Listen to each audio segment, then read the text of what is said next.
I decided to teach myself how to use the Adobe Sketch app on my iPad. I've been taking it in the summer on the bus every time I would commute into Vancouver, and I would just pull out my small, inexpensive stylus and start learning the program. You do have to go through the process of learning how to choose the different colors and the different textures, the different tools, but once you get the hang of it, you can really go to town very fast.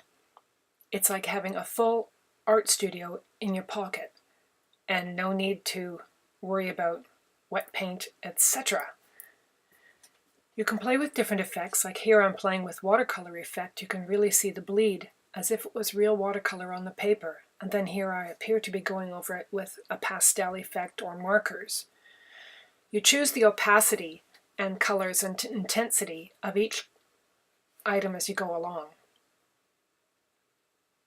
Here's the watercolor effect again, very bleedy, and then working over with layers of transparency, something you can do so fast on the iPad once you get the hang of it, faster than you could possibly do with real paint in the real studio. So it's a wonderful, very portable tool. I'm planning on taking it plein air painting to Mexico, and so I'm practicing getting really good.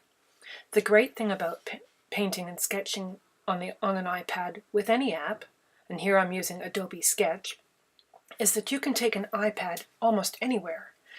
Many museums only allow a pencil and paper if you want to go in and sketch in the museum, and here you have a full painting kit, which would never be allowed in a museum except by special permission, if you could even get that.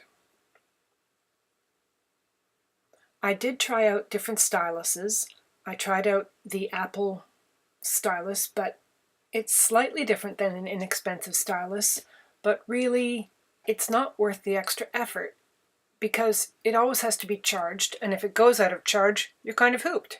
You can always use your finger, and that's a great thing to practice with too, but a small, inexpensive stylus with just that sort of foamy end is the best thing I've found.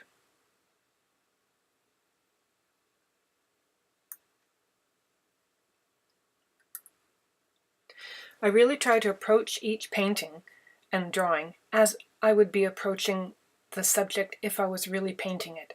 But you could never capture this much with real paint in only 30 minutes. This pose I did with my left hand as my right arm was getting tired, and it's amazing to see how good you can get with some training with your less dominant hand, whether you're drawing with real pencils and paper or on the iPad. Here are some 1-minute poses, very fast.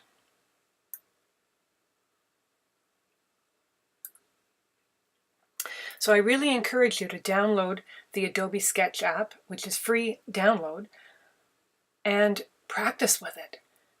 You will be so amazed and pleased when you get some facility with it and can actually take it out in the field or to a hospital bed or to the park, wherever you want.